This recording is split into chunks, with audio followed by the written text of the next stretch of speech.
Well, it's that time again, that time when we belly up to the virtual bar and strike a conversation with whoever happens to be making waves in our community at the moment. We're your hosts, Chris, Ken, and Greg, and, well, guess what? It's just me. Greg and Ken, they bailed on me. They're weak. They're pathetic. I spit in their general direction. This is Three Pastors Walk Into a Bar.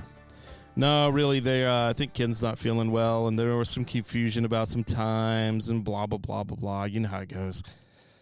So here I am. I am one pastor walking into a bar, and I am privileged today to be joined by Ammon Bundy. How's it going, man?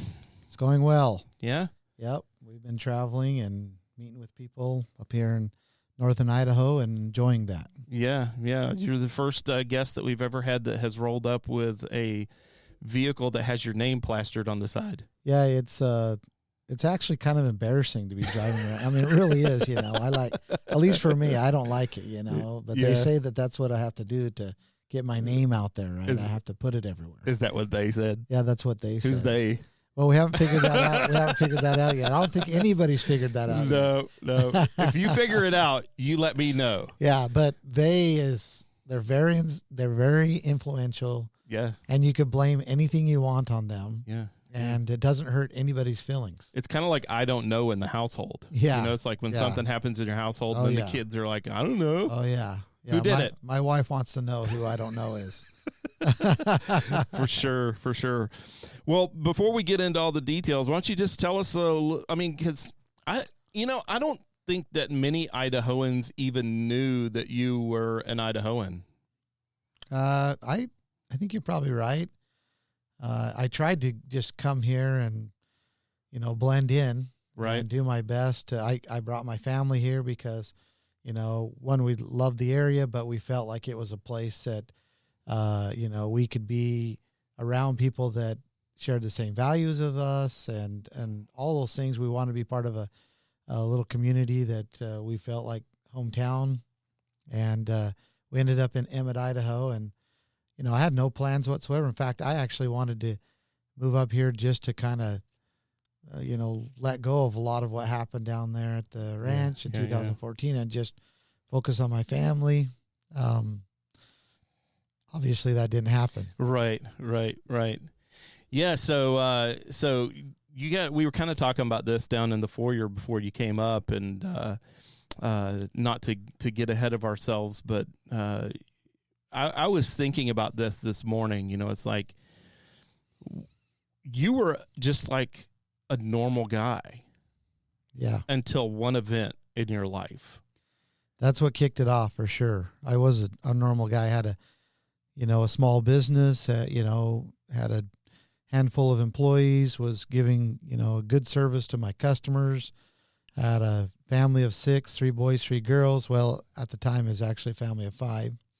And, married, a home, just kind of a normal life. If there was anything unique in my life, it was just that I was an entrepreneur, that I had my own business. I did build it from scratch, and I, besides that, I was just pretty much a family man, believe in God, went to church and had my business, and was just doing my part in society, working away. Yeah.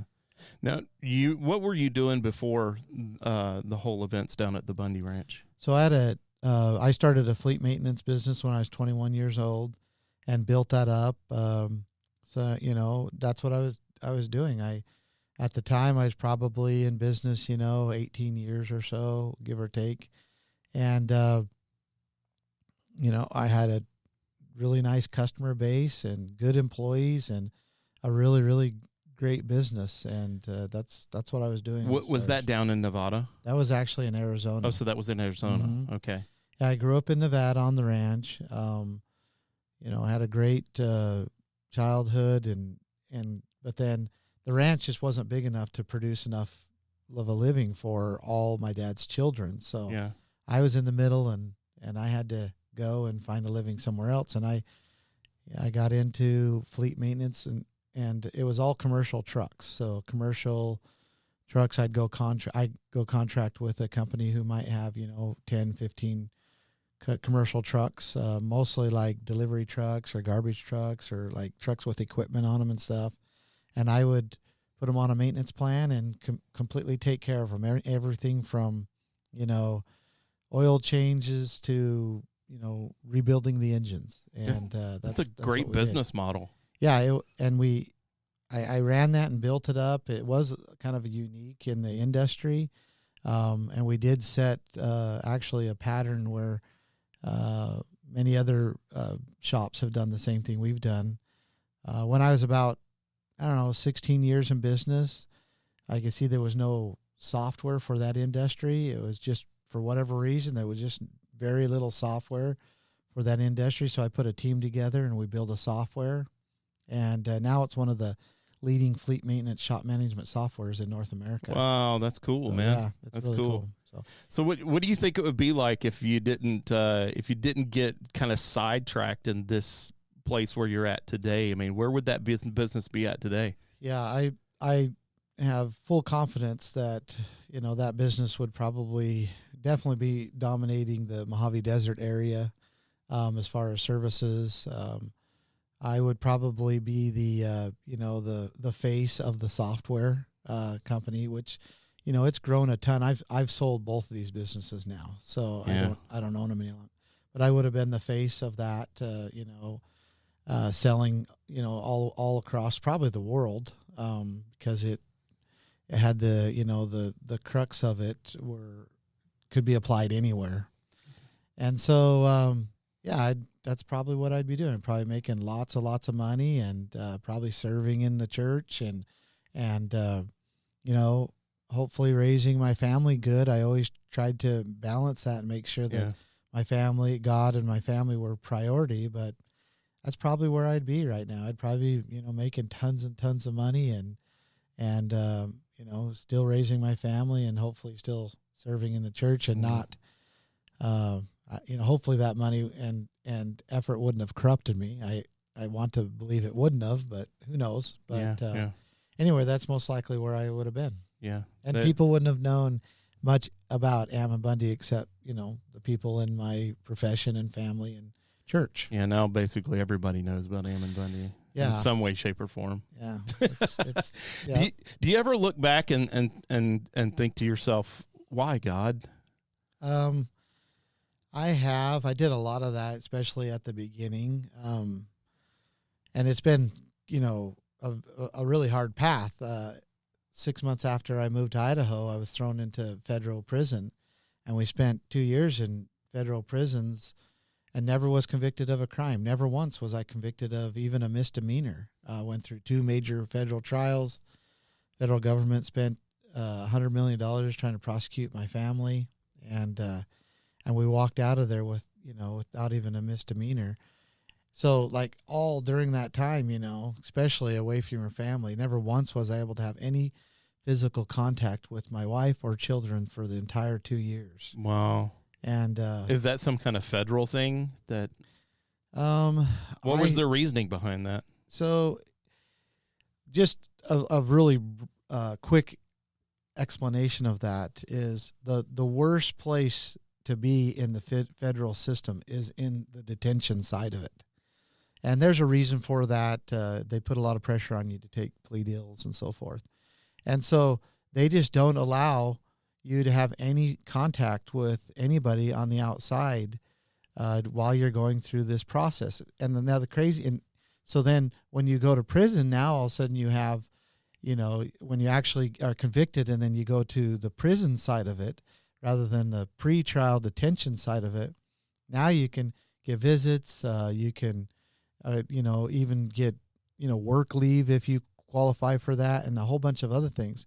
And people would come in and they would be like going to trial or preparing for trial, and they couldn't stand the detention side of it. And they'd say, I'm just going to, admit that I'm guilty just so I can get and have some freedom in on the prison side. So it's a very difficult thing. And wow. And the crazy thing is when you're on the detention side of it, when you're on the, you haven't been convicted. So you're actually being punished quite a bit harder before you're even convicted of a crime than after. And it's just messed up. I mean, I could go on and on. But it's like it's designed to get you to confess. That's exactly what it is. And they have a 90% conviction rate in the federal system, and the state's not much different. But and I think like 98% of them are from plea deals, and it's because people just can't stand to stay in there that long before they get to trial. And we were in there for 2 years before we finally got to trial in Nevada. So that's how long it took to get to trial. That's bonkers. That's bonkers. Well, we want to talk a lot about your platform and about a lot of the things that you're running for, because it's really what you're here for. But we can't talk to Ammon Bundy without addressing the elephants in the room. And that's the three kind of major things that have brought you into prominence, either famously or infamously, depending on what side of the aisle you're on. And the first one is in 2014, your dad was basically fined more than $1 million for unpaid, I guess, grazing licensing, I guess is what the genesis of that was.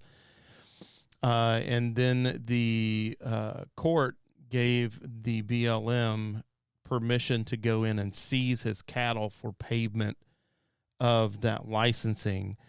And if you're listening to this and you don't really know exactly all the things that were going on with that, I would suggest looking at there's a YouTube video we're going to link below where it's called Governed versus Governing.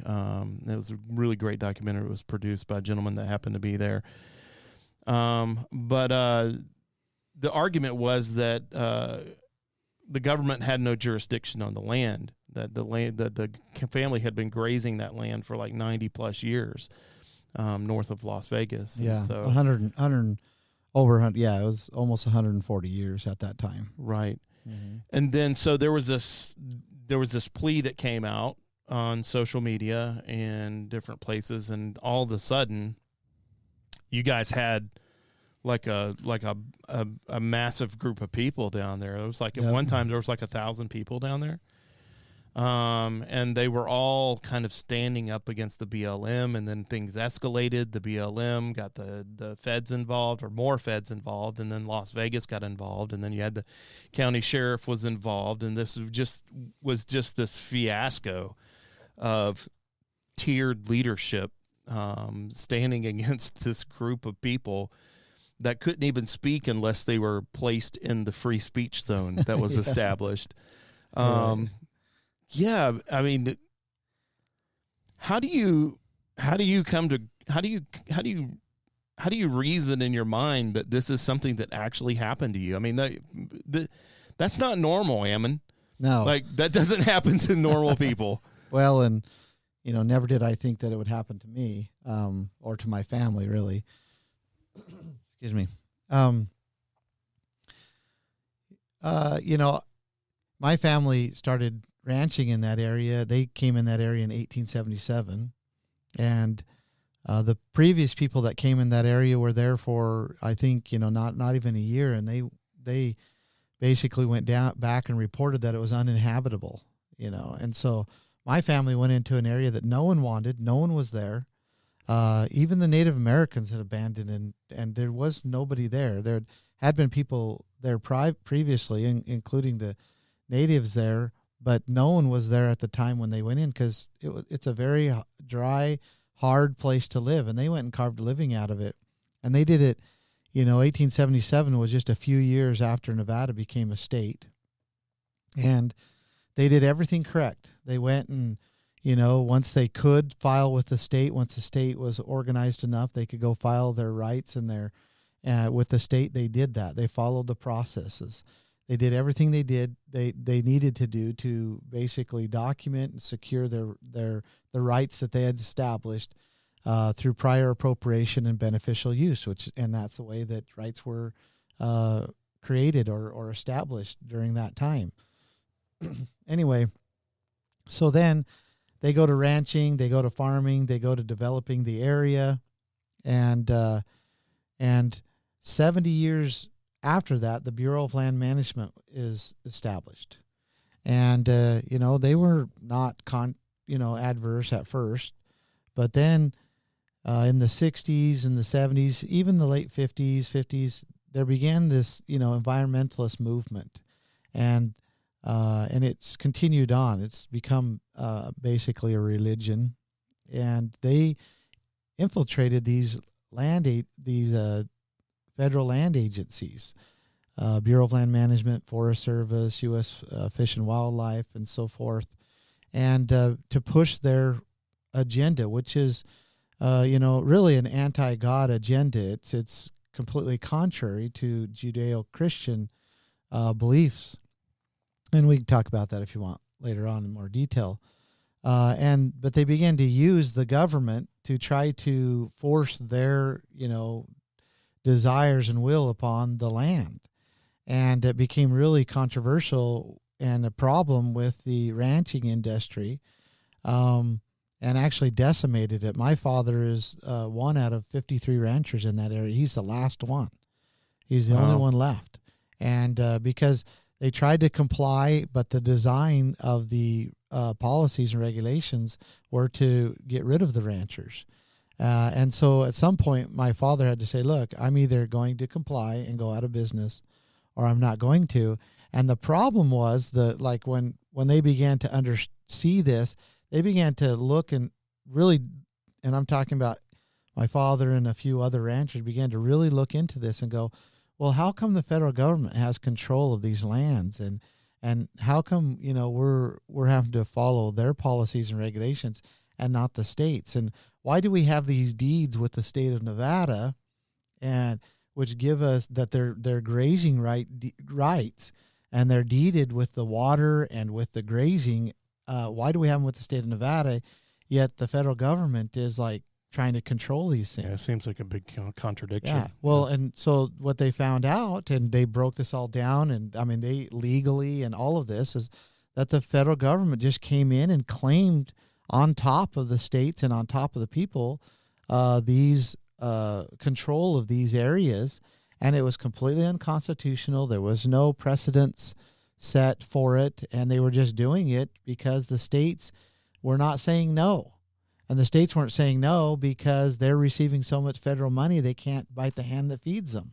Is it really a substantial amount of federal money? I mean, is it something that the money is definitely worth doing? I mean, because we have a lot of federal land, so to speak, in Idaho. So 61% of the land in Idaho is federally controlled. And I don't say federal land because it's not. It really is not. But it is certainly being federally controlled. And to kind of give you an idea, are we dependent on the federal government? A third of our budget here in Idaho comes from the federal government. Wow. And it's backwards, because we would be able to make a lot more than a third of our budget off of our land and resources if they were available to us. Yet we are dependent on the federal government to pay our own bills. Wow.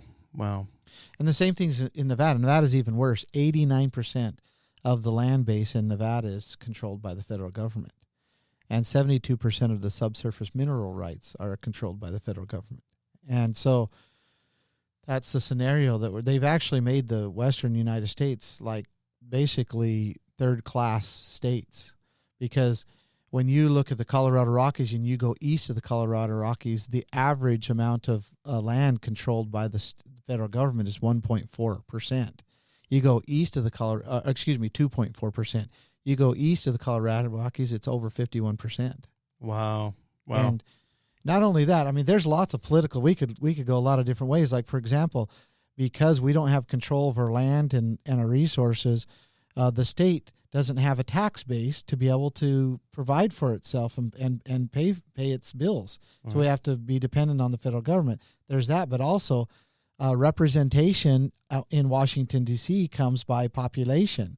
Well, not that we want Idaho to be more populated, but because the 61% of our land is being controlled, we're being shoved into these cities, landlocked, and we're not able to expand and continue our rural identity in Idaho and still grow, and it actually stifles our representation. That's in an Washington, interesting DC. point. I would have never even considered the fact that it affects our electorate because of population. Yeah. And we want to be a state that is still rural, has our conservative identity, and we want to keep that in place. But if we have growth, we don't, at least I don't, want it to be compacted into one little area, into a city where people are growing up in high-rise apartments and so forth, and it's really condensed and smog and everything, and we lose our conservative identity because they start controlling the political climate in the state. We want to be able to spread out, and as we grow, that I just believe that that's the best way. But we're landlocked here in Idaho. 33 million acres is being controlled by the federal government. Wow.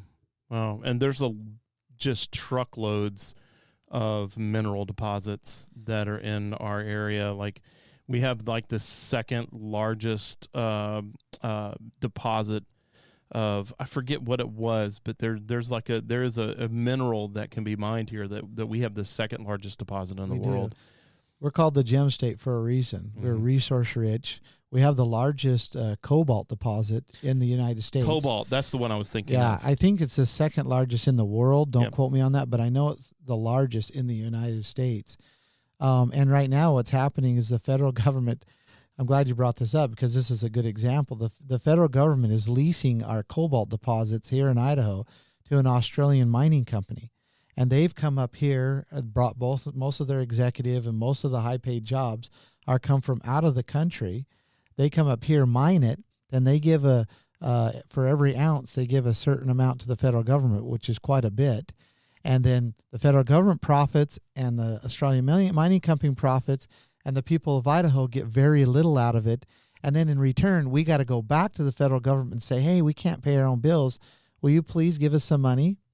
So, yeah, they dig in their cobalt funds, they give us money, and then it comes with strings attached to it. So, therefore, we got Common Core in our, in our schools, and we've got use of force policies set by the federal government in our policing departments, and in every institution of Idaho is basically being dependent and controlled through federal funding, and it just doesn't make sense. We should be able to mine that ourselves, make that money ourselves. The state makes money off of the sales tax and the property tax, and we can pay our own bills, and we don't have to be dependent or controlled by Washington, D.C. Would you say that that's like a big part of what you want to address, is the whole idea of the public of the land being returned back to Idaho again? I do say that, and it's not just because it's it's like my soapbox. It's not just because of that. It is because of Idaho's future. It depends on us getting control of our land and resources. It's affecting this control of land. 61%, over 33 million acres, is causing a big part of our housing crisis, our affordable housing crisis. The next generation needs homes, and they're not going to be able to get that without getting control of this land and resources. I apologize. And so there's the affordable housing crisis. There's the being able to pay our own debts. There is losing our conservative identity because we're being landlocked and we're being shoved into the cities. And the youth in these little towns all over Idaho, they graduate, they want to stay in their hometown, but they can't. They have to go to the city to make a living. Well, why do they have to do that? They have to do that because we're not allowed to use the natural resources around us. And that's how small communities thrive. Yeah. So there's just so many reasons why we need to get back control of our land and resources for the future of Idaho. Right. Well, hold that thought. I'm going to go get you a bottle of water. We'll be right back. So we're back, and carrying on with that thought, what do you think it's going to take? So it's not going to be easy. It's going to be a battle. I think there's going to be a legal battle. But I very much believe that it's going to take the people insisting that this happens. And what I mean by that, I'm going to use an example. Maybe this might seem like an overbroad example, but it makes the point quite well, because I believe that the courts will follow the people. I believe they've always followed the people. It's not the other way around, that the people follow the courts. I believe that that's the way it's supposed to be, and I believe that's the way it's always been. And a good example of that is if we look at the Declaration of Independence. It lays out very clearly that all people are equal, that we're created equal, and that we have these rights. And it doesn't say that one type of people has less rights and so forth. It says that all people are created equal and they have these rights. But then we go to the Constitution and we see that there was a compromise there. So this is just 11 years later.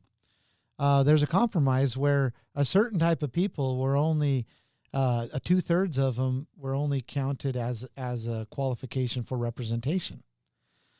So there was a problem there. Slavery continued, and then it became an issue all the way up. So now we're going to go 100 years. We're going to go and we have a civil war. Our nation is divided. We're killing each other, in war, partially over this issue. And the war is ended. One side won, and they put in the 14th Amendment that says now that by law everybody has to be treated equal. Even though we said that from the beginning. Yeah. But then we go 100 years past that into 1960s, and what do we see? We have the Civil Rights Movement. So it still did not take care of the issue that we established clear back in the very first founding document of this country that says all people were created equal. We're still now not allowing people to legally go to the front of the bus, go into public bathrooms, drink at public water fountains, or drinking fountains, and go to college, go to high schools, those type of things. We're still saying that we're not all created equal. And it was not until the black community said, we will sit in front of the bus. We will go to these schools. We will go into public bathrooms, into public places, until they began to do that and say, look, and they were arrested and they went through that process. But it was until they demanded to be treated equal that they began to be treated equal, even though all the laws and the Constitution already had established that. Well, that is what I believe that part of the process that we're going to have to go through in Idaho. We have to start to be treated equal. We have a Constitution that very clearly says that when a state enters the Union, they enter on equal footing. But the Idahoans are not being treated equally. We're not being treated equal to the other states by any stretch of the imagination. 61% of our land is controlled by the federal government, and 72% of our subsurface mineral rights are being controlled by the federal government. And now they're trying to control and take control of our waters. And so I believe it's going to take, the people actually moving on it, using it, and the state protecting and backing them, and then the legal battles that'll ensue. And I've proposed that there's a strategic steps pathway that we need to follow that I believe will get us to basically where we're controlling our own lands and resources. But it's going to take more than just a legislature to make that happen. It'll take the people, it'll take the legislature, and also take a legal battle. But I mean, we're prepared for that. And when I say prepared, we have a tremendous amount of legal writing done, legislation that could be put in place. But really, what the key to this is are the people ready? Are the people ready to move out and actually back it? And if they are, then we can get this done. Yeah, I think that is all going to depend on the leader that gets put in to make that call to action. I agree. Yeah, I think that's the primary thing that needs to happen, because you can have a revolution, you can have you can have activism, but without a leader, vision is just exactly that. It's just a vision. It needs a person to coalesce it and to make it into a reality. Which brings me to my next question. Do you think that because of what happened to you in 2014 and your knowledge that you have gained through that, do you think that uniquely qualifies you? I mean, I'd hesitate to try to say that in some way I am qualified to do something. I'd hesitate to say that. I do. The fact is I've gone through quite a process, and I have learned a tremendous amount of things that just could not be learned without actually going through the fire. And I have been protected. I believe I have been protected. My family has been protected by the Lord. I don't know how else to explain it. We twice now have beat twice in court and multiple times on a political stand. We have beat the federal government, the most powerful legal team ever known in the history of mankind, with the most resources ever among a legal, basically, empire, and we've beat them as a little ranching family with very little resources multiple times in their own house, in their own courts. And not only that, my family prior to this, at least my father and even my grandfather, had to continually fight the federal government just to stay, just to keep their livelihood going. So this has been like a generational thing that we've had to fight. And it never has been anything that we've wanted to do. It's never been something that, we chose to do. But it's something that has always been upon us, and we have responded to it. And the Lord has delivered us, and we have prevailed. And I'm standing here now, running as governor, talking to you as a free person, when all the powers that can be combined in this country have been against us. And so if that qualifies me, if that makes me unique in that way, then so be it. I do know where the threats are. I do know where the opportunity is, and the path is to be able to get many of these things corrected. And so if that qualifies me, then so be it. Yeah, you have a fast-tracked level of experience when it comes to dealing with this particular situation. Was it that passion that you gained from the victory that you had on the ranch? Was it that passion that brought you to 2016, that brought you down to the Malheur wildlife place? It really wasn't, no, because I went to the ranch in 2014. I was living in, Arizona, just south of Phoenix there. I went to the ranch more as duty as a son. Yeah, because your dad. Yeah. My dad needed my help. He needed my brother's help. I had resources that I could provide. And I needed to go respond to my father. But I said, actually, before I left, that this is not worth dying over. But when I got there and saw, it's hard to explain. The best way I could probably explain is it was like a scene out of the Hollywood movie Red Dawn. Yeah. With helicopters and AMRAMPs and guards, and it was a full occupation of the little town and valley that I grew up in. And it was crazy. I mean, they were shooting cattle from the helicopters, burying them in mass graves. You know, they were arresting people, body slamming people, sicking dogs on us, tasing us, for just peacefully, you know, standing there. Yeah, I watched the video where you got tased 3 times. How was that? Was that a treat? That was intense. That was intense. It was pretty amazing that you were still standing after the 3rd time. Yeah, I've been told that. I didn't know any better, so I've been told that I was supposed to go and fall on the ground, but I didn't know any better. Yeah, right. But to answer your question, after it was over, I just wanted to go back to my life. Yeah. I didn't have any desire whatsoever to try to somehow make hay out of this.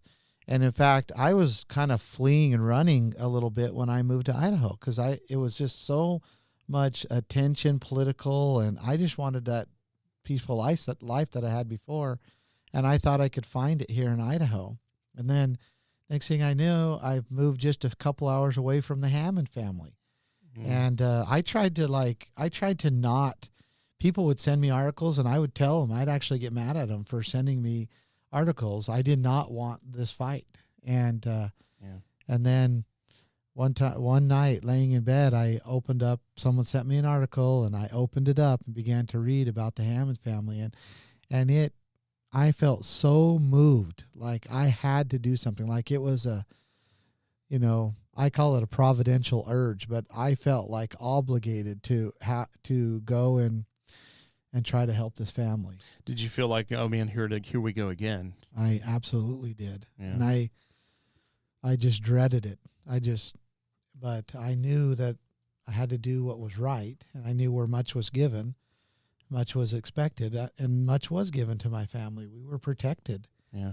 And I don't think it would be right for me to just sit down and do nothing for when this family was under such attack. And so I had to respond, and I responded the best way I knew how. Yeah. And ultimately, we prevailed there too. The Hammonds were pardoned. So it was a victory, even though in the public eye, it seemed like to me that you didn't get the same level of sympathetic traction that you did in 2014. Yeah. So the government was very, they learned a lot from 2014 in Bundy Ranch, where we beat them on their PR moves. We completely, but they were much different. They reacted much different, but ultimately they ended up they were losing the battle there too. But what happened is before they could lose the battle, they came in and killed Lavoy Finicum and arrested us and threw us in prison. And they knew that just 2 days prior to them ambushing us and killing Lavoy Finicum and putting us in prison, they said, Kate Brown emailed the FBI and said, the virus is spreading and it has to be stopped. And she's talking about our message, because we were getting people from all over. We had legislatures showing up to our seminars at the refuge there from Washington, Oregon, Idaho, and Utah and Nevada. Yeah.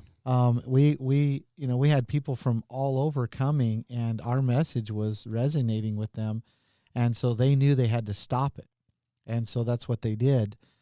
So the tactics were a lot different, but they still, in the long run, we still prevailed, because the entire goal was to free the Hammonds. Yeah. And we did free the Hammonds because we got so much attention and so much publicity, which was part of why we were doing it, that President Trump took note of it. And when he became president, one of the first things he did was pardon the Hammonds, and they went home from federal prison back to their ranch and back to their families. And that's why we did it. So we were absolutely successful in that. Yeah. President Trump only pardoned 17 people, and 3 of them I've advocated for. That's amazing. But Mr. Finicum had to give his life for that, obviously. Now, it was your brother that was in the truck with him, right? Yeah, Randy? Ryan. Ryan. I'm sorry, Ryan. Yeah, I was in the vehicle behind them, and he was actually in that vehicle, and they just open fired into that vehicle. Yeah. So yeah, I've seen the video, and I've seen some of the claims, and I can't imagine. Have you ever talked to your brother about what it was like sitting in that vehicle? Yeah. In fact, he was shot. Many people don't know, but he was shot in the arm.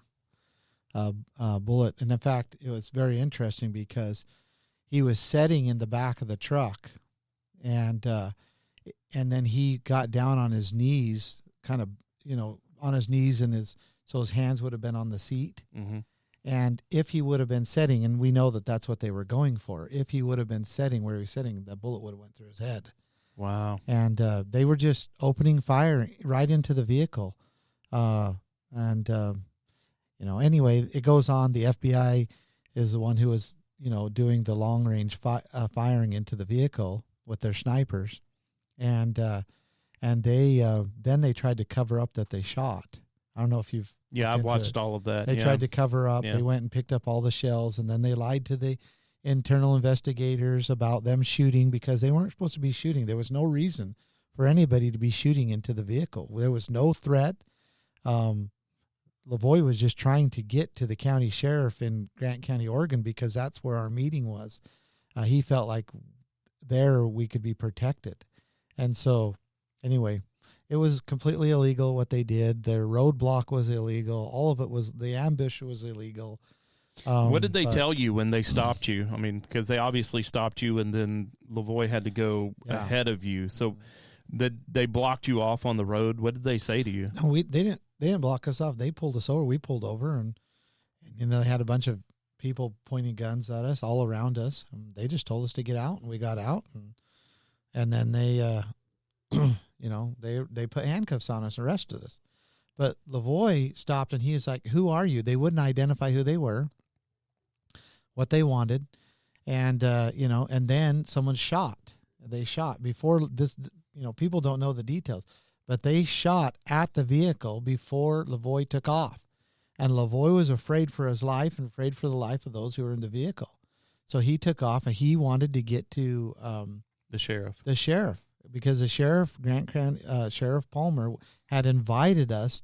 That's why we were going there. He had invited us to a meeting that they were having in Grant County, Oregon. And so he felt like if he could get to the sheriff, then he could kind of defuse this and get it to where it needed to be. But they had put a dead man's roadblock up ahead, and that's when they stopped the vehicle, and then they started shooting in the vehicle. And Lavoie got out of the vehicle to draw fire away from the rest of the people. Wow. And that's why he has his hands in there saying, "Shoot me, shoot me."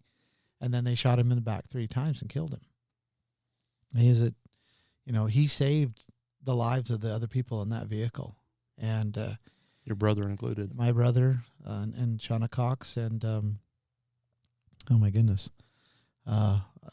She was only 18 years old. And I can't remember her name. I can't believe it's past me, but she was only 18 years old. You and can they be were excused. It was a few years ago. I'm sure she remembers it all. And, and they were just, like I said, just opening firing into the vehicle. So that's the crazy part of it. And then we ended up, after that being incarcerated. We went to trial in Oregon, beat them on all the charges. That was found not guilty on all charges. Then they sent us down to Nevada. After 2 years, we finally get into trial in front of a jury there. And they ended up having to dismiss the case with prejudice because it was found out that the prosecutors were covering up over 3,800 files of exculpatory evidence. Wow. And what they were covering up is the FBI's involvement because it was the FBI HRT team, which is the same team that was involved in Ruby Ridge and the same team that was involved in Waco and the same team that was involved in killing Lavoie. And they just knew that it's going to be a PR nightmare if this goes through. And so they just, rather than, opening up at all to us, they just dismissed the case. And we went home to our family. Better to let you guys go free than to have to deal with all the fallout of all that stuff getting out. Yeah, that makes sense. Yep. So the first time around was the dutiful son. The second time around was the idealist. that had been born from what had taken place at his ranch? I think it was still more of a duty. I mean, I think there was, like I had a reach. I could reach hundreds of thousands of people. The Hammonds needed this reach. I still, in my heart and looking back, it was still out of a concern for the Hammond family. Yeah. And I felt it's still a duty to go and help them. And so, it was definitely a little bit different, than the first time around, because I was a lot more aware, a lot more, I understood the risks a lot more as well. Yeah, I think the media did a really great job of framing you guys as insurrectionists, which would be the word used today. Right. And people that were just kind of out for their own gain.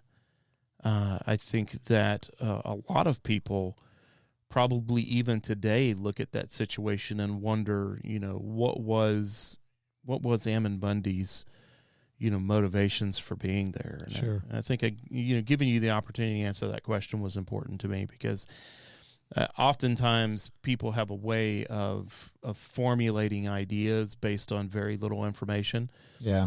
And, I wanted to hear from you, like what drove you down there. But, the idea that, there's a family in need, I think is an important concept, because you could have done it to increase your reach. You could have done it to increase the amount of volume that you had on whatever platforms that you had going at that time. There's a lot of different reasons why you could have done it. You could have done it to kind of increase your political aspirations or whatever, if that was the case. But what I'm hearing is that you never really wanted any of this.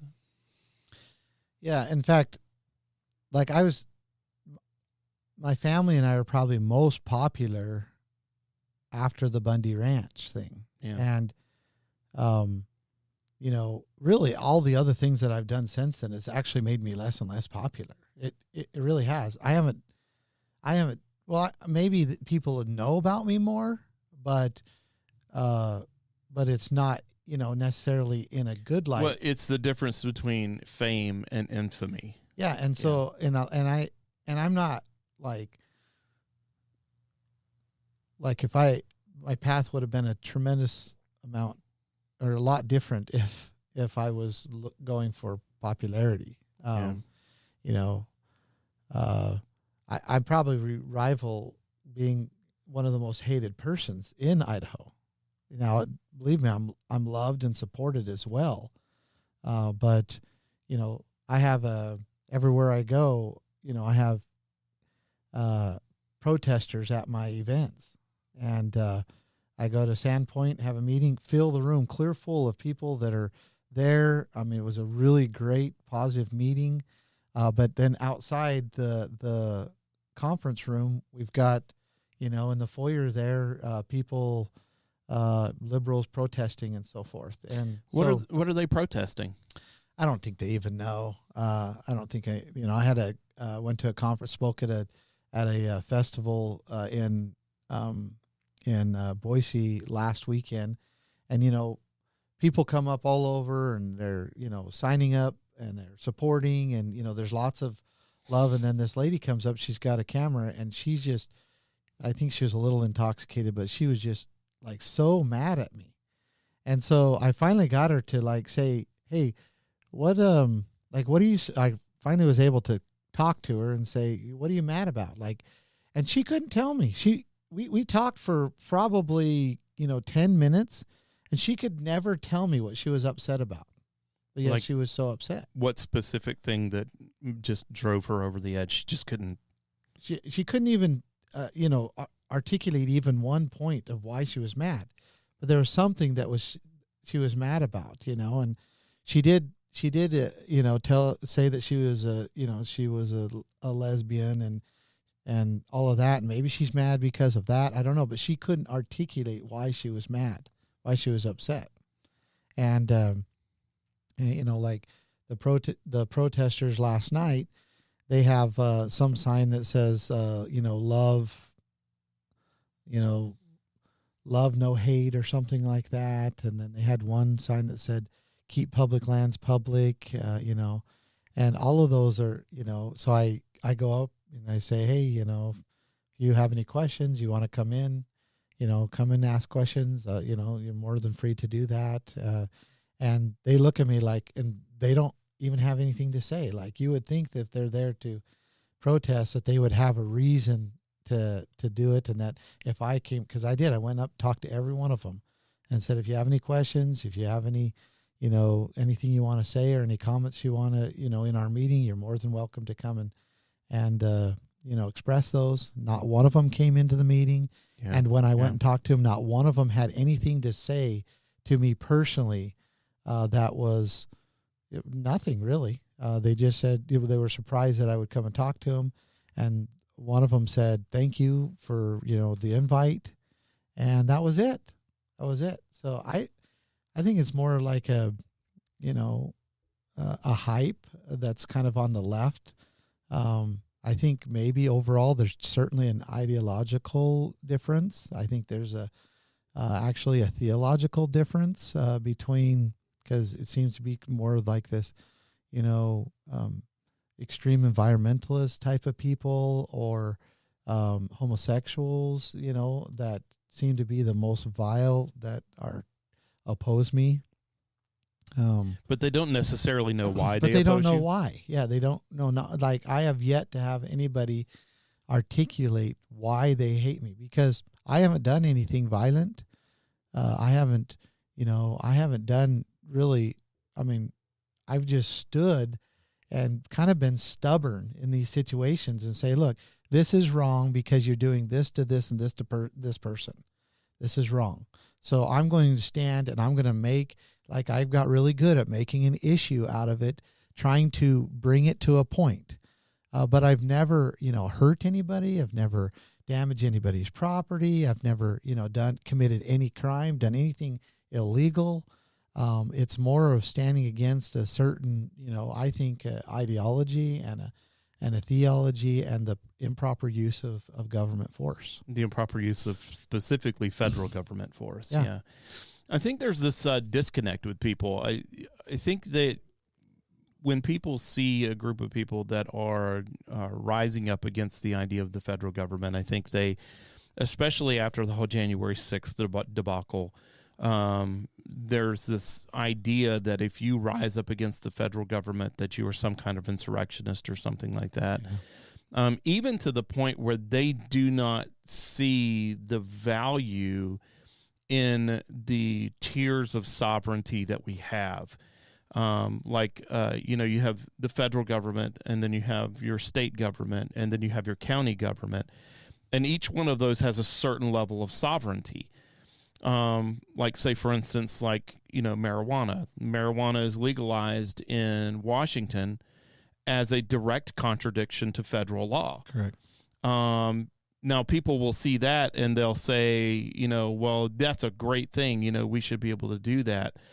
But if you were to have a state or you were to have a city or a county that were to say, I don't care what kind of federal regulations you put on firearms, we're not going to follow it.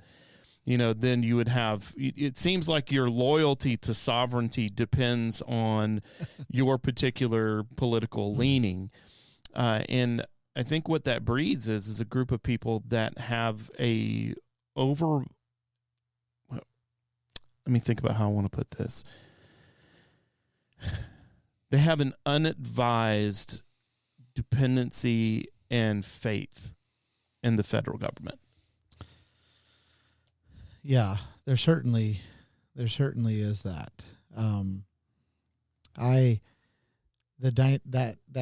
Dynamic is my campaign manager and I, Wendy, were just talking about that because we want to kind of pick and choose. Like, for example, Boise mayor just announced that Boise was going to be an abortion free zone. I was just going to bring that up because the left was really celebrating this. Yeah.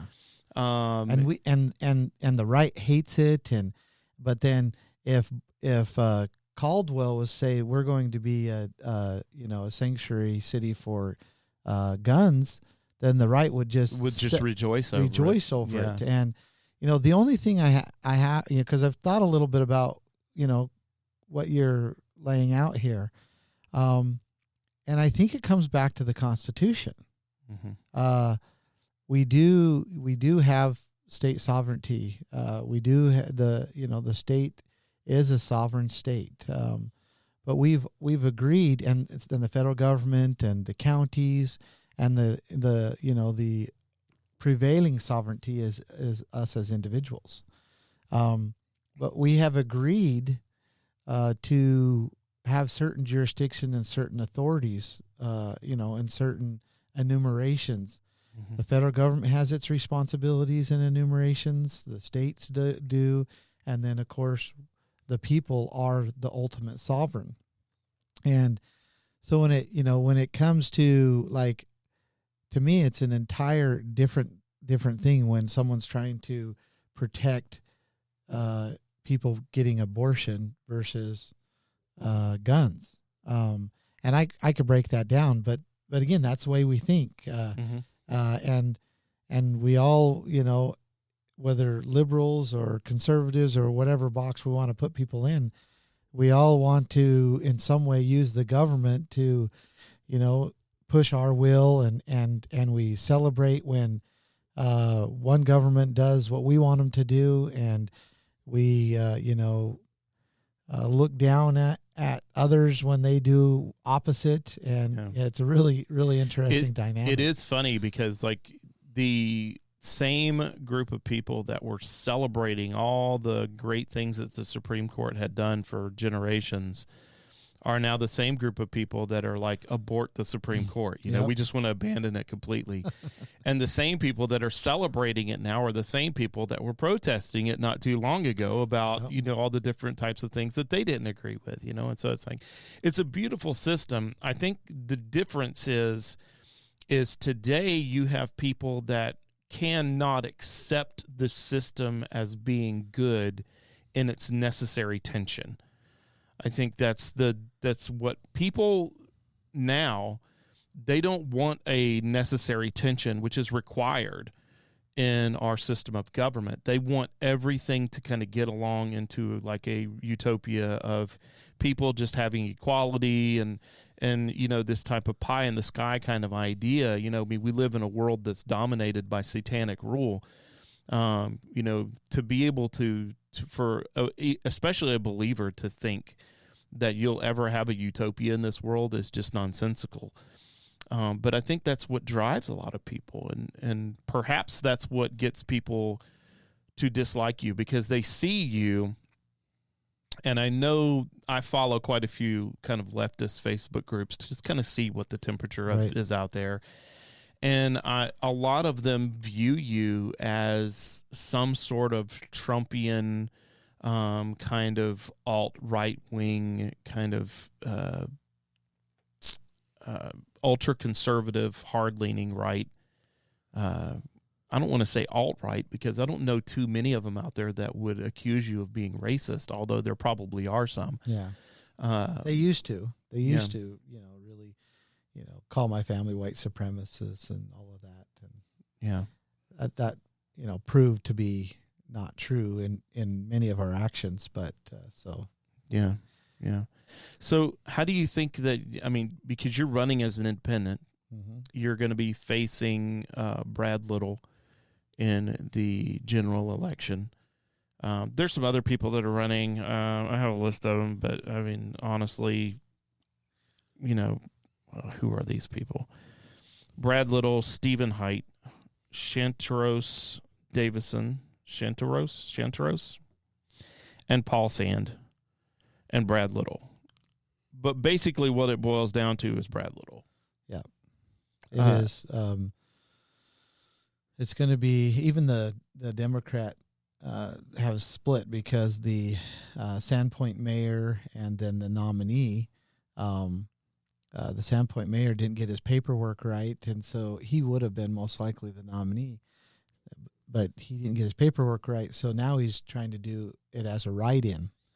And so they're going to be splitting their vote. So they're already, having very little influence in the actual general elections in Idaho. And now they're going to be splitting their vote. And the other two, I think it is really no name. They don't, and then they're like Libertarian and Constitutional Party nominees. They'll get 2,000 votes each. And it's going to boil down to Governor Little and I. Well, it goes to show you how much these guys are getting their message out there, because I didn't even know how to pronounce this person's name. So how do you overcome the right's desire to follow after the party line? Well, we see in the party what's happening. We just saw the Republican convention where there was just this movement to take over get back, I guess, the Republican party, and they did that. So they. Tom Luna was the party chairman. He began to attack me from the very beginning of my campaign. He's continued to do that and to divert resources against me. What were his reasonings behind that? Well, I mean, he went with the same narrative as the liberal narrative.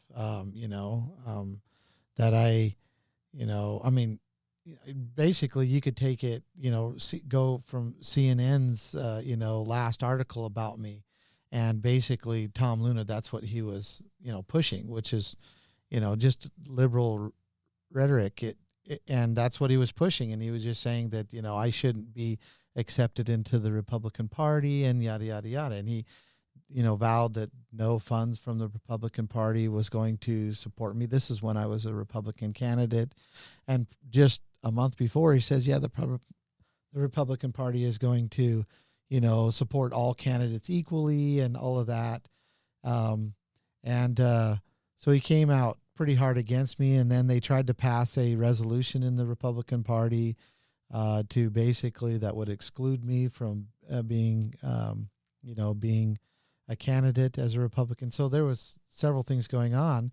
And then it comes to the convention last week, and what happens?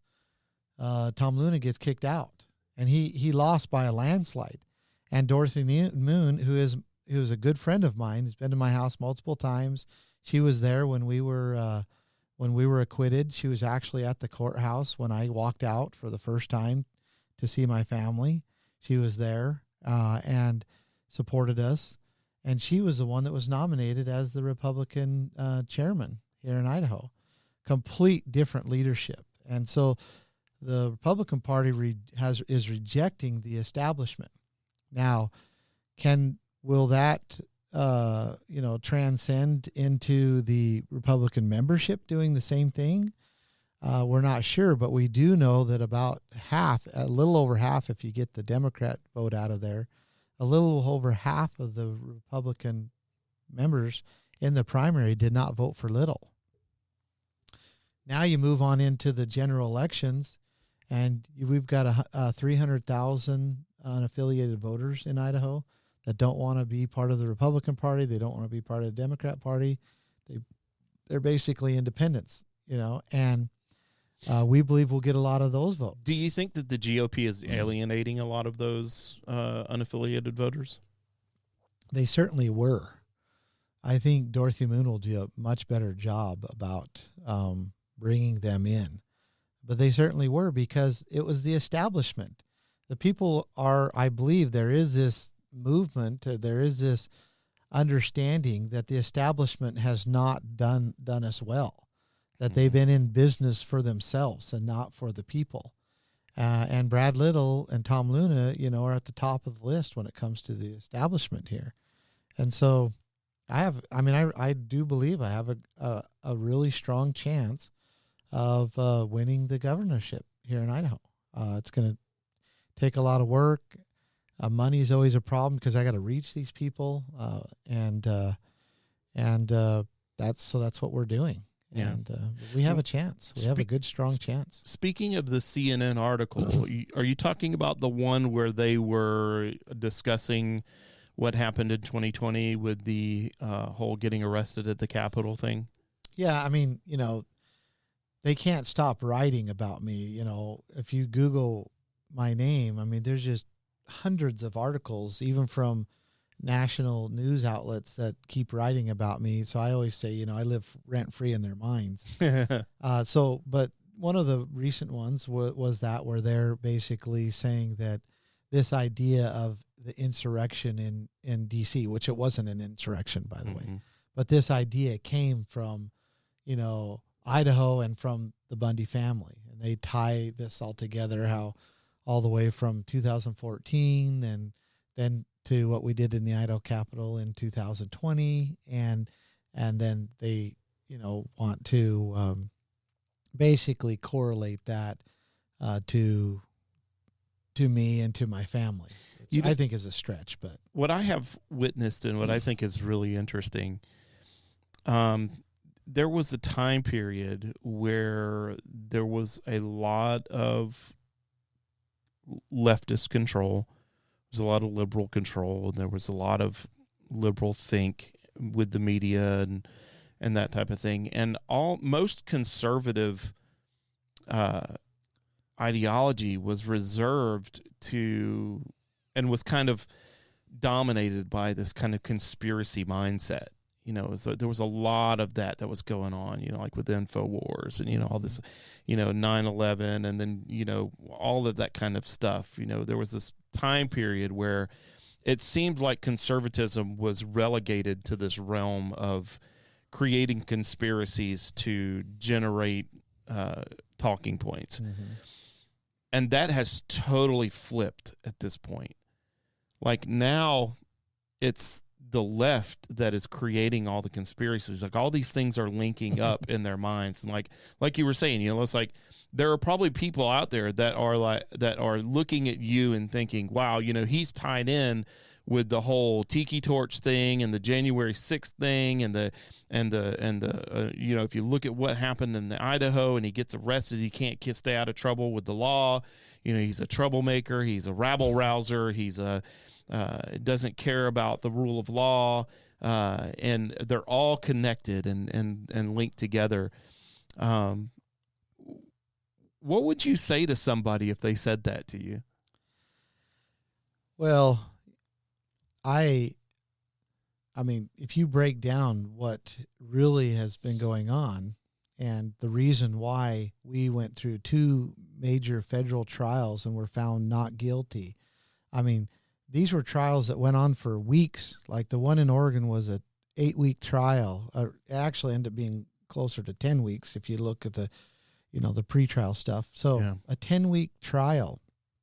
Then we go to Nevada, and we're talking about, these are federal trials. These are major federal trials. And we go to trial in Nevada, and we get going in there, and then, the judge had to stop the trials and go through all these hearings that went on for weeks to try to get through all of this, the cover up of that the government was doing, and we come out acquitted. We come out not guilty and all that. So, like it or not, that process happened and it was very thorough, and we're the ones that came out on top. The truth was finally exposed and finally shown. And so, anybody who wants to say I'm a lawbreaker, I challenge you. I challenge you to point out one thing that I have done where I've broken the law.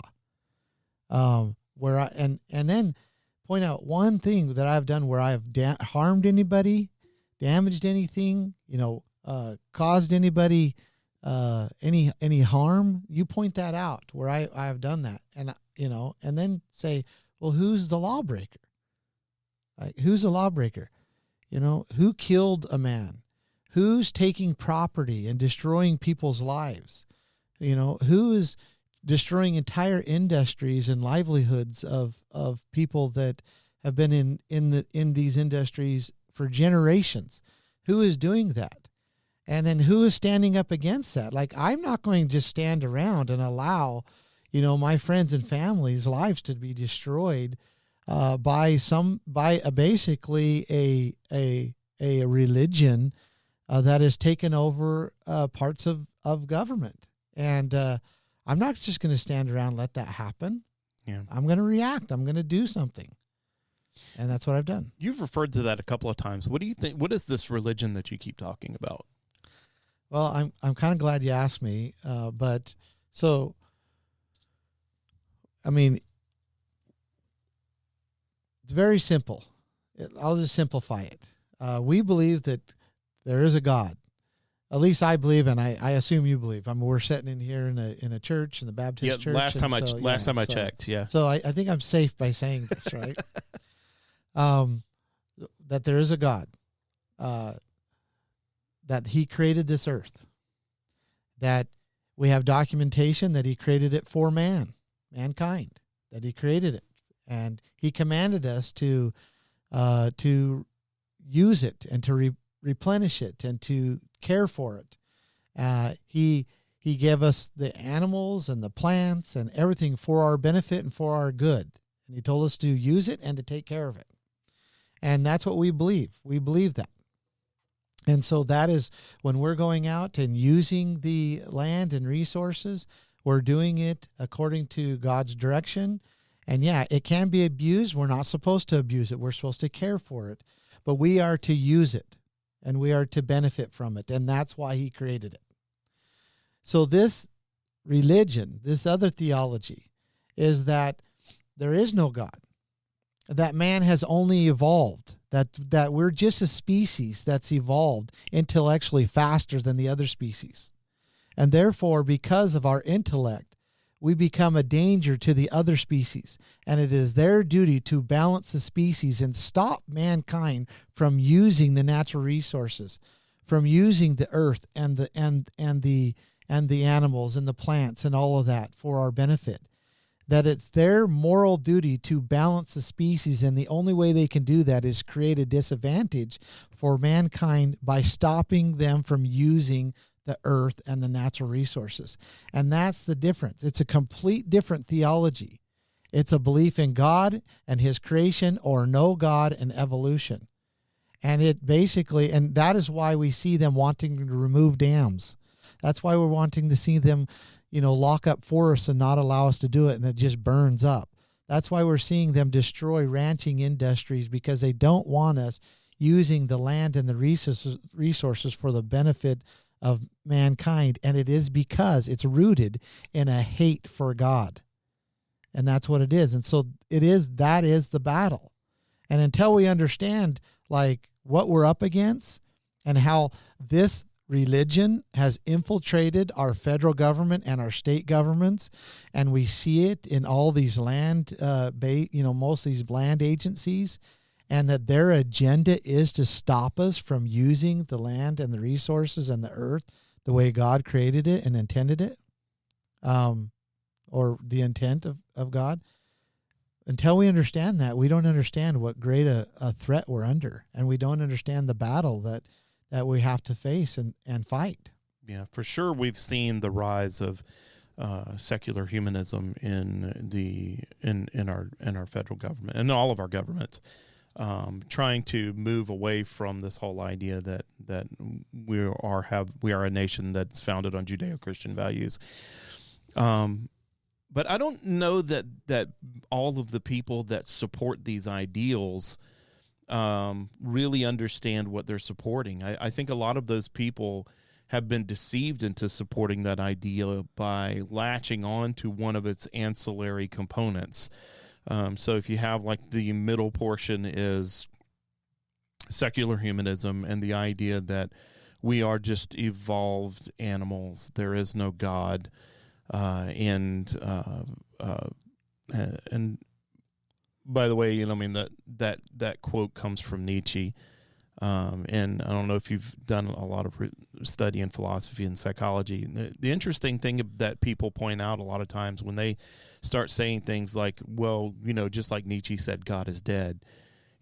I don't think they really fully understand what Nietzsche was pointing at. What he was saying is that it's to our detriment that God is dead.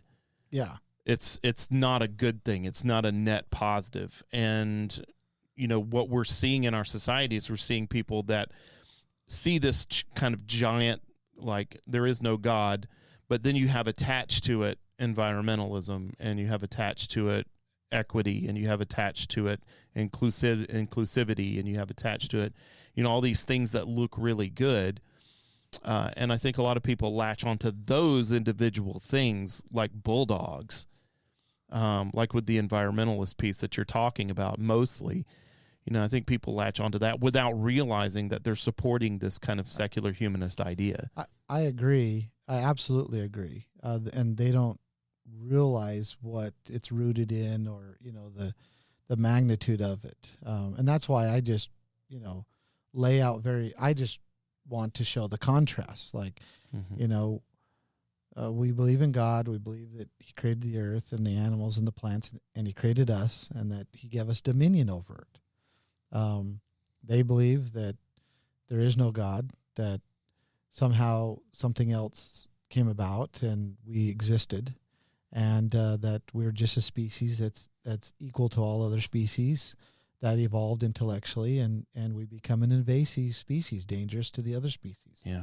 And that's what they believe in. And it's so far into that belief that, we see, world leaders that are prescribing to this religion, this belief, and they push it from the top. Please tell me you're going to talk about the WEF. Well, I can. I had a few quotes here that I was just looking up. We talk a lot about the WEF in our other podcast, The Liberty Rumble.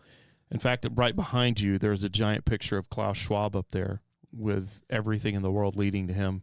Hey, look at that.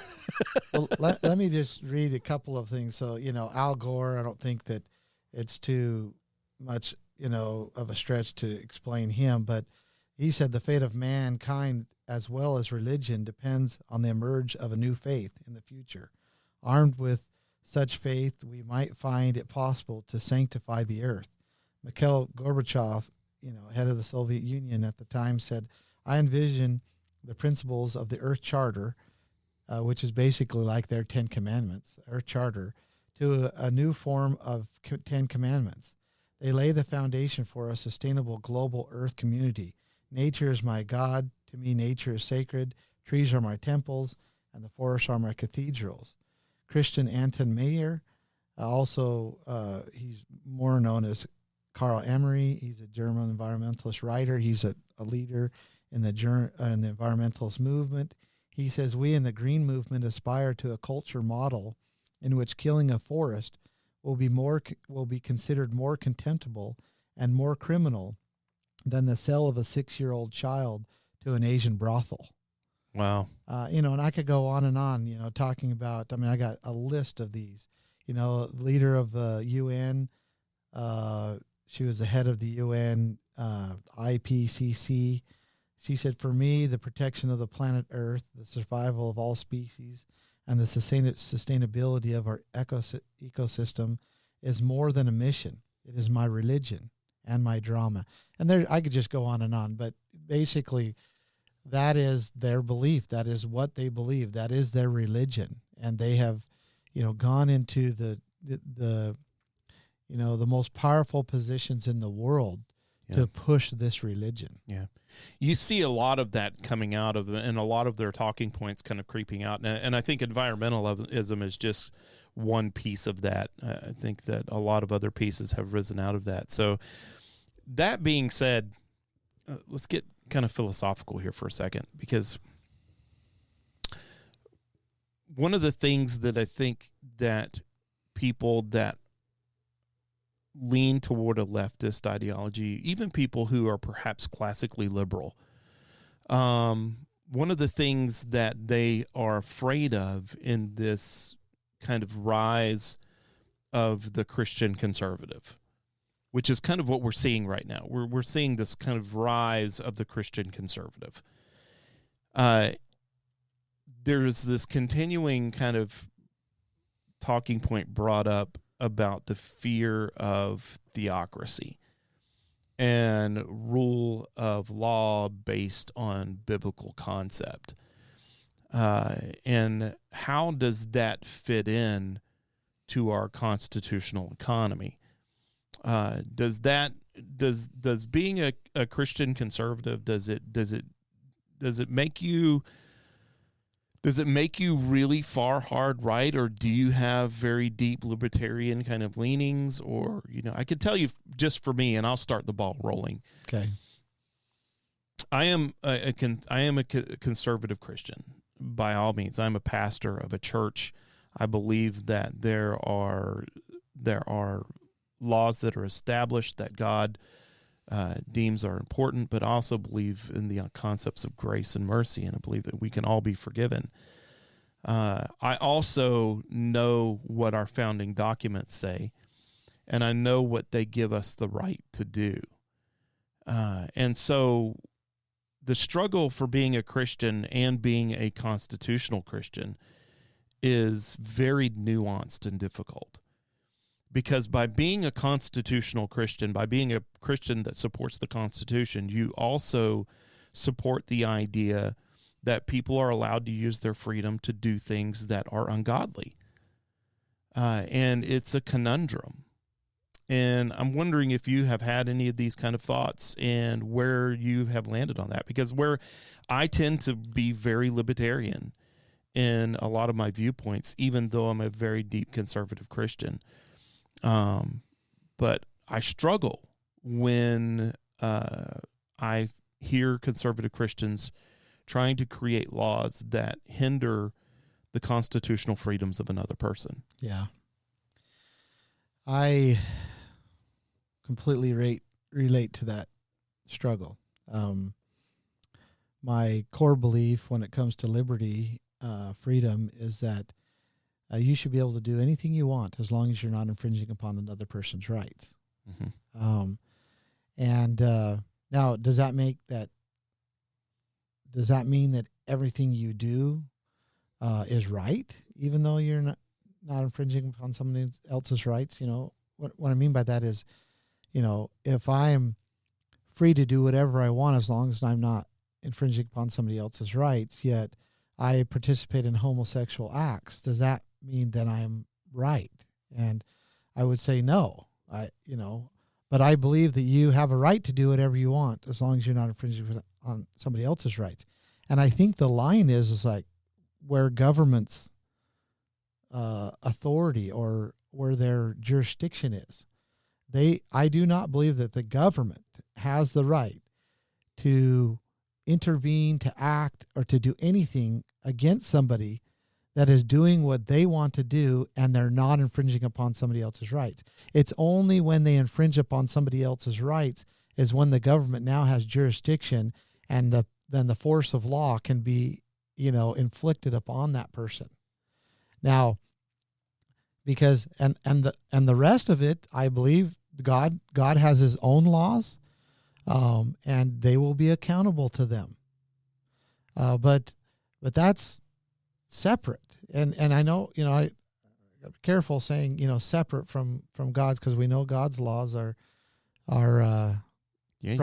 Be careful. Right? You're going to get yourself in That's some right. deep trouble with some conservative Christians here. Right.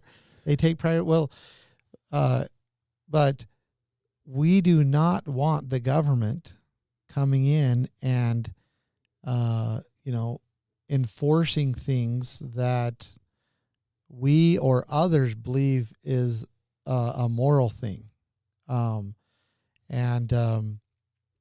so I think we're very safe on the line that says we have a right to do whatever we want as long as we're not infringing upon somebody else's right. And when we infringe upon somebody else's right, then it is the government's duty and obligation to correct that.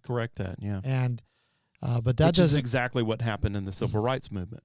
Yeah, that's exact. But so let's boil this down. Does should people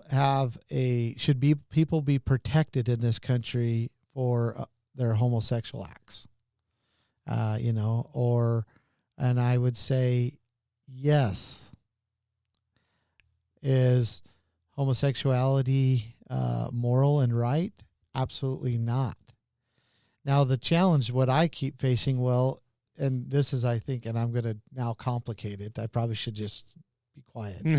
No, complicate away. I'm going to complicate it because what happens is we know and see, we have biblical evidence of it. We have, good historical evidence that a society that begins practicing homosexuality ultimately will collapse, and ultimately it moves on to even grosser sexual, abominations, if you will, such as pedophilia, bestiality, because there's no end to it.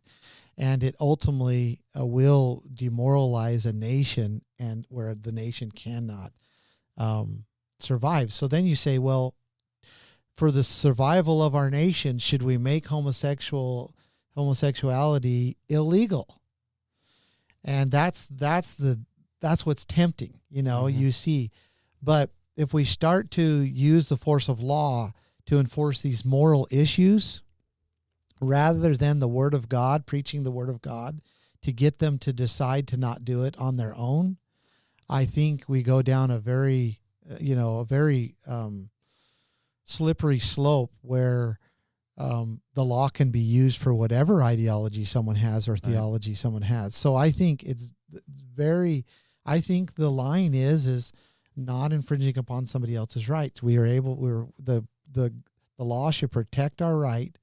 The government, the law, whatever, should protect our rights to do whatever we want, as long as we are not infringing upon somebody else's rights. Yeah. And then we should be out there preaching the Word of God, teaching that homosexual acts are immoral, that we will be accountable to God, that, pedophilia is a terrible thing. Now that's an infringement upon somebody's rights, so I don't want to get get confused there. But that there's many things that, along with many immoral issues that we can discuss, should be taught from the pulpit, and we should win that battle that way.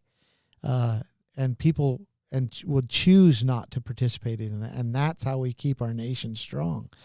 Mm-hmm. So I hope that made sense. No, I think it makes perfect sense. I think that what we would love to happen is we would love to be able to get into power, and we would love to create laws that made our country morally correct in the eyes of God. Unfortunately, what we have done is we've created a society where freedom is valued, and freedom of religion is part of that. Freedom to worship as you choose, even if you choose not to worship at all. And when we choose to do that, when we choose to allow freedom, just like God chose to allow freedom. Right. When people say that, God is not a God of freedom, you should read some of Paul's writings, because he says, do not use your liberty as an occasion to sin. You have, as a believer, the ability to sin however you choose. This is free will of man. You can choose to do whatever you want, but you shouldn't do that because it's offensive to God. And it's the same thing with our society. We've given our society the opportunity to choose to do right. And in giving them the ability to choose to do right, we have given them the capacity to choose to do what's wrong. Yep. And we have to be supportive of their right. And this is just my opinion. I think we have to be supportive of their right under the Constitution, even though we may morally disagree with them. And I have told this to, in fact, I did a podcast once with a transgender guy on his podcast. And we were really deep in this conversation. It's like, if I had to go, I would fight for your rights under the First Amendment, even though I don't agree with what you want to do. Yep. But I'm going to tell you right now that God's offended by your life. And I think that's going to be a struggle for anybody that gets into office that is a constitutionalist but also a Christian. And I think you said it well. Well, and that is ultimately what I think why the Republican Party has lost its way, because they haven't been able to, define the line of the proper role of government. There's other things, there's corruption and all of that too. And there's also an enrichment, like trying to enrich each other. That's certainly going on. But, that's kind of a little different when we're talking about the good core of the Republican Party, if you will. Even go even more broad with conservatives. I think the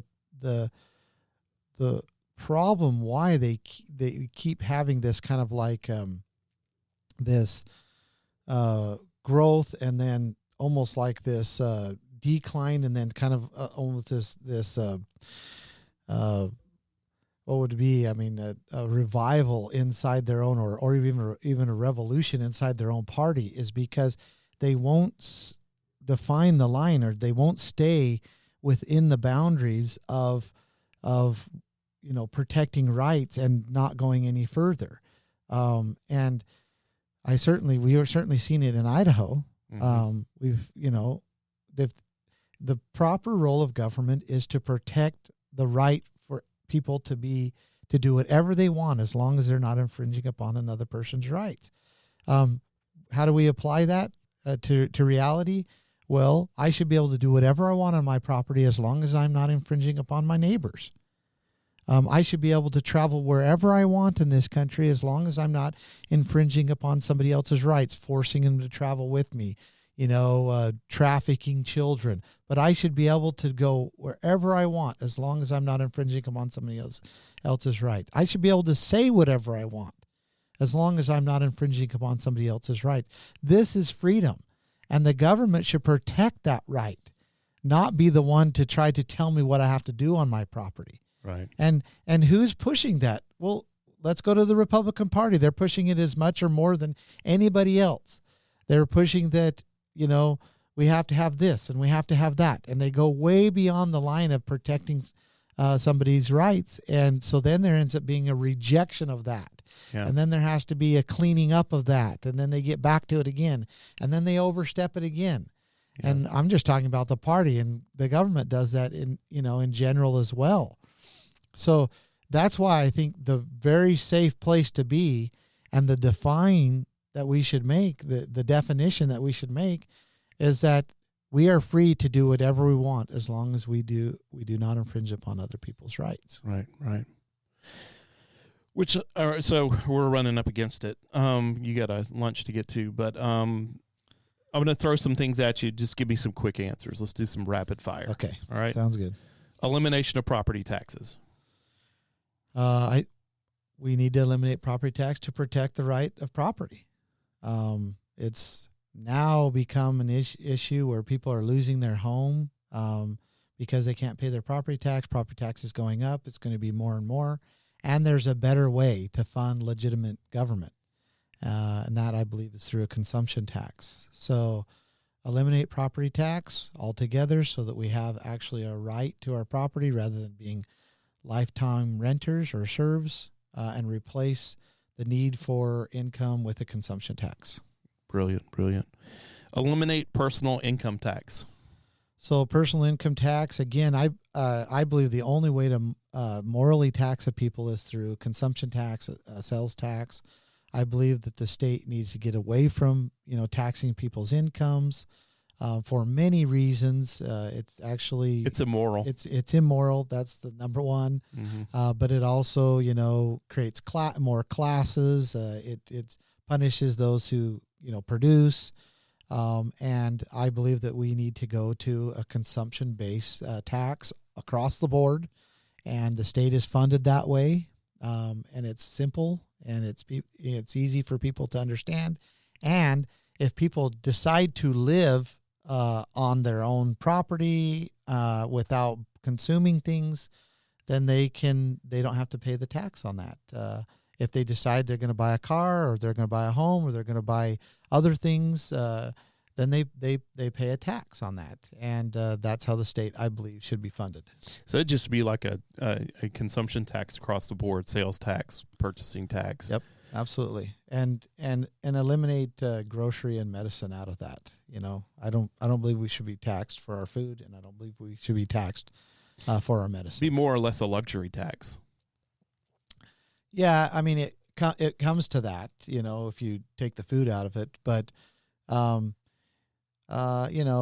there's some arguments of why take the food out of it, but the government shouldn't be there to just try to be a profit center for themselves. Yeah, and the people are not there just to be, their serfs. Yeah, to be their serfs and to have everywhere they go, just money extracted from them so that they can pay for some bureaucrats' special interest project. And so we need legitimate government for the protection of our rights. That needs to be funded, and I believe that the moral way to do that is through a consumption tax.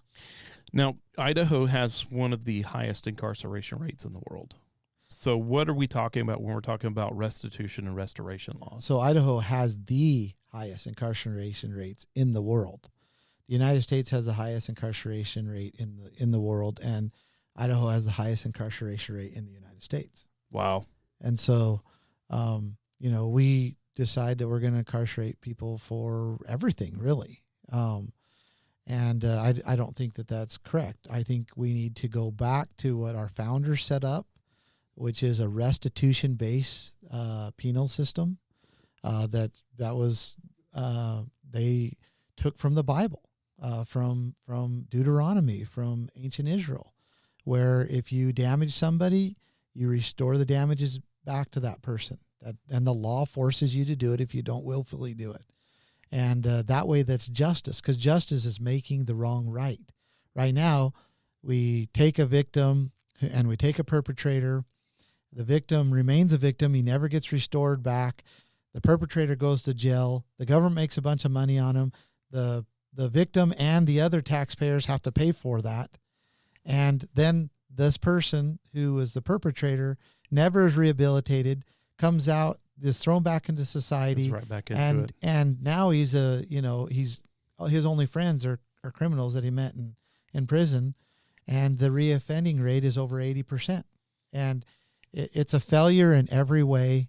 And the reason why is because we've become an incarceration-based system rather than a restitution-based system. And I believe that we need to go back to that. We need to begin implementing that. We need to be using, pilot programs in Idaho to prove that it works and show and get better at it and get away from this incarceration-based system that's basically become a jobs program for the government and a very powerful justification to extract taxpayers' dollars. What do you think about the mandatory minimum for marijuana possession? I think it's garbage altogether. Again, I take the libertarian view. I hate to say libertarian view because, I never considered a libertarian or a party platform in formulating what I believe. It's not like It's kind of tough trying to figure out where you belong when you don't really I don't want to be considered libertarian because I've seen people get so libertarian that they lose their moral compass. Exactly. Yeah. But then, if like you say constitutional, then, you end up worshiping a document. And so it's it's a weird place to be. It really is. Yeah. And I didn't define what I believe. I didn't come to the conclusions of what I believe by reading a party platform. Right. I came to these conclusions and then realized later that, hey, the Republican platform has come to the same conclusion, or the libertarians have come to the same conclusion. And really, when it comes to marijuana and even the consumption of other either prescriptions or illegal drugs, I do not believe the government has the right or the jurisdiction over your body. And we saw where the government has, over the past few years, tried to take on jurisdiction over our bodies that we don't believe in. that many people, openly, were active against the government doing those things. Well, you can't have it one way and the other way. You can't have it say the government doesn't have jurisdiction to force something into my body, but they do have jurisdiction to keeping me from putting something into my body. And just so it's very clear, I don't believe the government has a jurisdiction over my body, over your body, over anybody's body. That is yours. And unless you're infringing upon somebody else's rights by driving or by, harming somebody when you're intoxicated, unless you do that, the government doesn't have jurisdiction. And that's where I'm at. And you can say that's a libertarian view, whatever. I say it's the right view. God gave me my body, and he gave me a good mind and a conscience to control it. And the freedom to choose. And unless I infringe upon somebody else's rights by my choices, I should be left alone. I should be free to do that. So you would be in favor of, I shouldn't say, but you would consider being in favor of the legalization of marijuana in the state of Idaho? I absolutely would. Just simply on, I've never smoked marijuana. I don't even really, I know what it looks like through pictures. Like, I am the most non-marijuana user that you probably had ever seen. Like, I've never even been around it. Right. So it's not like a desire to consume it or even use it as a medicine, although there's, quite a history there when it comes to, them making hemp illegal. But so it's not motivated by anything except it is extremely dangerous to go down the path of allowing the government to have jurisdiction over our bodies. Yeah, you and I agree on a lot of that kind of stuff. That's funny. What about executive orders? So executive orders are the executive, whether it's the president or a governor, giving an order to the executive branch of government. And we have confused it as a people to believe that he's making law for all of us. Mm-hmm. And so when an executive order was done by a governor, which I'll use an executive order, I'll use executive orders, but understand it's ordering the executive branch of government to do something. That's what it is. It's not ordering all the people to do something. It's not ordering the judicial branch or the legislative branch to do something or the people to do something. He doesn't have that authority. The president doesn't have that authority. The governor doesn't have that authority. A mayor doesn't have that authority to use executive orders to try to create law, to enact the force of law upon something. We don't believe in dictatorships. We don't believe in kings. We've rejected that form of government in our nation, and so let's stop acting like an executive order is an edict from a king, and we're the subjects. That's not what it's for. So, will I use executive orders? Yeah. Will I expect them to be followed? Yeah. Within the executive branch of government. Will that affect people? Yeah, because the way the executive bureaucracies function do affect people. But does that mean that I'm making a rule and an edict to control people? No. And people should reject that. Yeah. And then this last one, ending abortion. So one of the things I will do, and I vowed day one to, through executive order, declare that the state of Idaho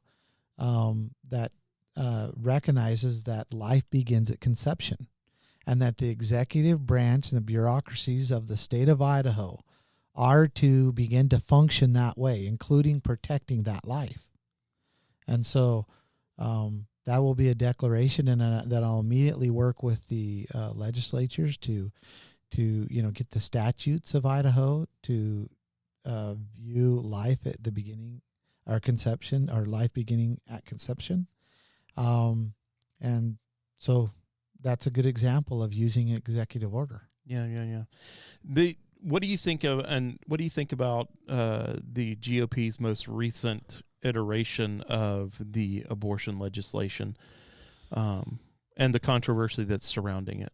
So, I mean, are you talking about them adopting the Texas heartbeat bill and so forth? No, the one that I'm talking about is the GOP recently at their convention put forward a resolution to declare that all abortion is criminal.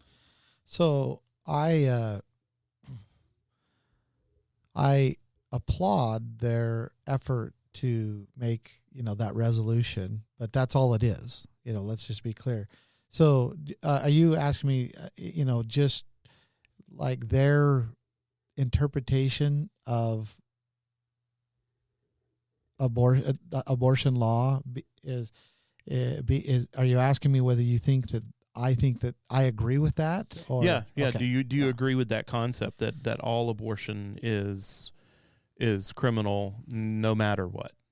I do. I don't know that I use the word criminal, but I do agree with that, and I've changed my view on that. So, at one point I was more like the exception of incest, the exception of rape, or medical. That there was exceptions. But after, having spoken with several people that were, a product, if you will, of rape, and how grateful they are that they were not aborted, and also talking to their mothers who were actually raped and then they decided to keep that child, and then also looking at like the doctors when abortion can be, or medical reasons can be used as an excuse for abortion, how it's just abused terribly. Everything's called a medical exception, and they just start aborting, and how that's being abused. And then really looking at it. When is it right to take a life? I don't believe it's right. It's not right to take a life. So I am much more on the non-exception of abortion. Just know it's wrong. And when I say that, if there is a circumstance where, let's say, a mother, is truly in danger of her own life, if she doesn't abort the baby, one, you have to look at it. When is it okay to kill your baby because the mother is in danger? It's never okay. And believe me, mothers have been in situations where after the child is born, that their life is in danger because of the baby. Never is it right to take that life. So why is it all right when the baby is still in the womb? I began to ask these questions. I'm kind of not articulating very well, but I'm going back to like my thought process, because there was exception, there should be exception, and I've come to the conclusion that there shouldn't be, that there's no right way to take a life, that it's just not right. I have vacillated myself on this quite a bit. Now, I've never vacillated on the idea that abortion for convenience and abortion in the case of incest and rape, I think those are definitely wrong. They're a moral evil, and they're a violation of another person's rights. And I don't see anything in the predictable future that would ever change my mind on that. The one that I vacillate on philosophically is in the 0.5% of cases where the mother's life is genuinely at risk. Making it illegal to abort the child then puts the medical professional in the impossible position of then killing the mother. Yeah. So there's a very nuanced argument when it comes to that. And the loss of life is tragic no matter what. And whether it's the mother or the child, the loss of life is tragic always. But who gets to decide which life is more valued, and who gets to decide which person's constitutional rights are more valid? Yeah.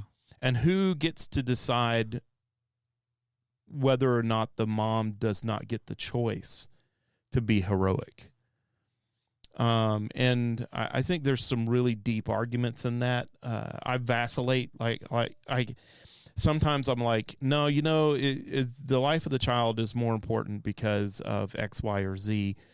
But then I go back to this idea that, that's a human being laying up on that table that's going to die to give birth to another person. Why do we get to make that decision for her? Yeah.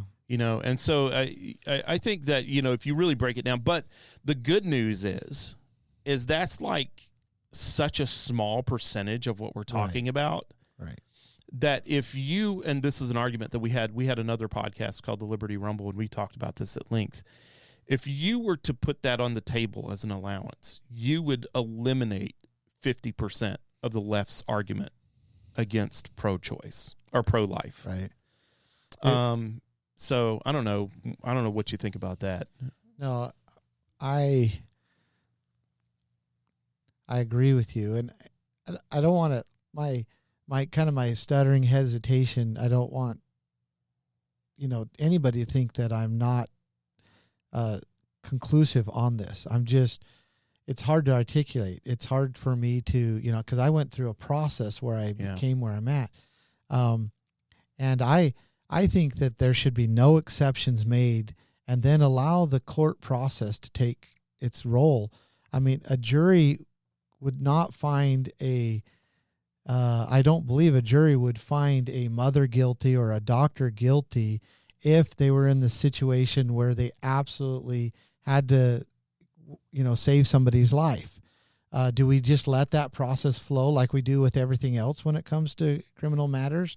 Or at least where we're supposed to, by allowing a jury to rule? Because if we make an exception, then all of a sudden people find ways to now use it to do it for other reasons. If we make an exception, and the doctors are the worst at it, if we make an exception where, if the mother's life, is in danger, or the child's life is in danger, and the doctor gets to choose, or even the mother gets to choose, then now that exception is there, and they'll be abusing that, and innocent life will be taken when otherwise it could be protected. So, that's a great point, actually, to allow, to just blanket it and then let the court systems work out the minutia. Yeah, because of each case. It comes back to intent. Now, the jury has to determine the intent.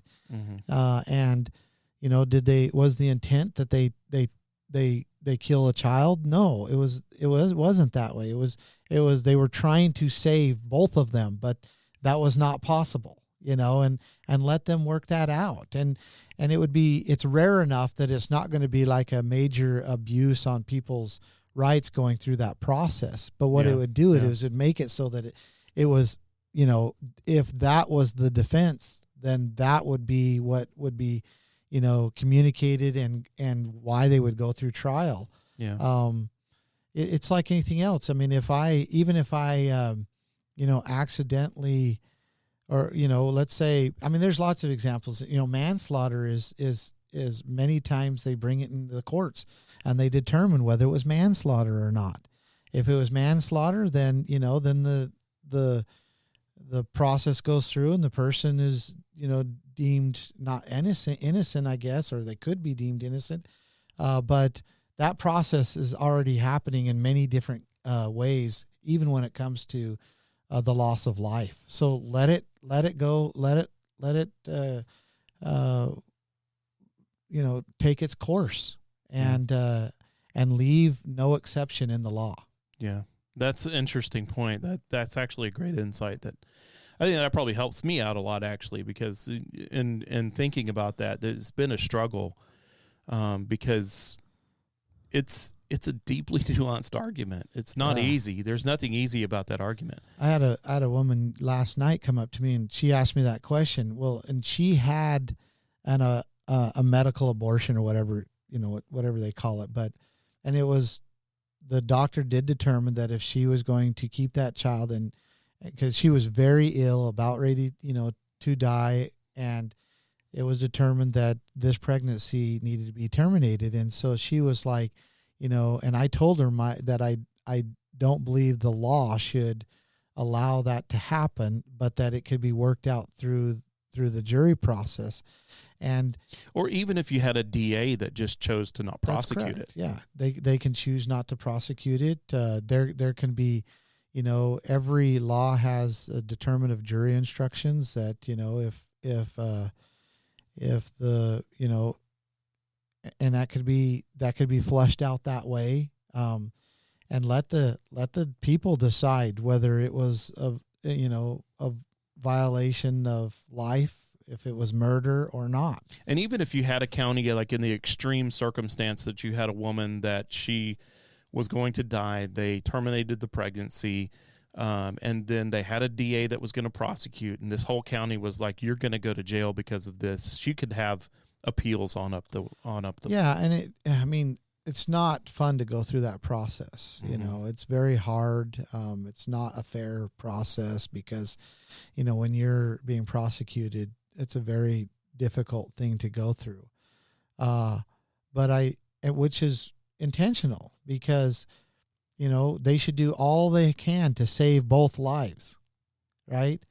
But it's so rare that I believe it's the right way to protect life.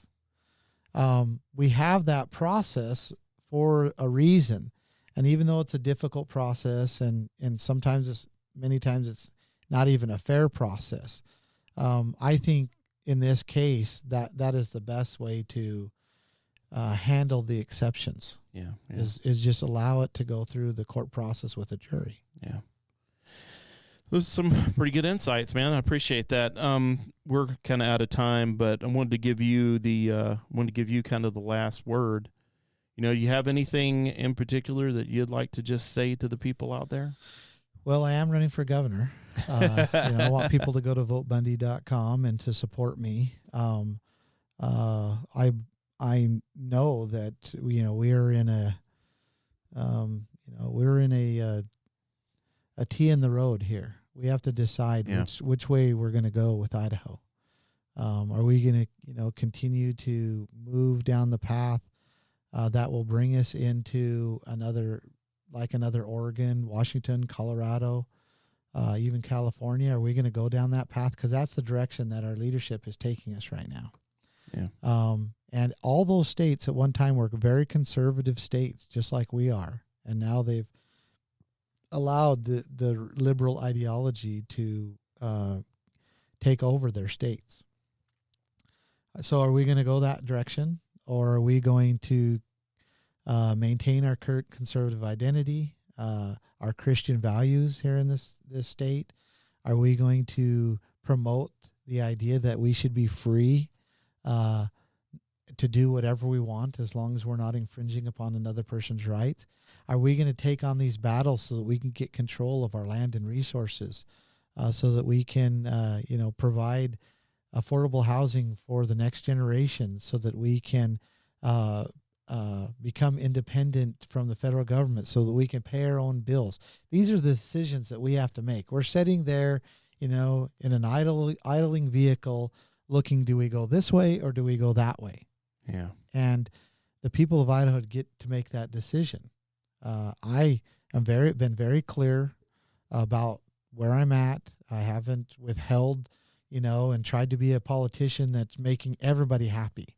Yeah. I'm going this way. If you give me the job as governor, I'm going this way.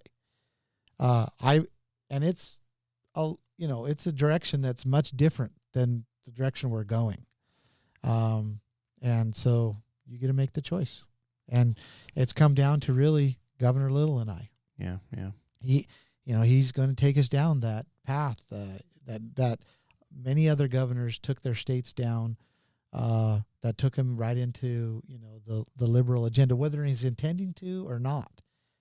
We're going down that path, and it's going to take a deliberate look. We're going to pull the brakes on this, and we're going to go this way. And that's what I offer to the people of Idaho. Yeah.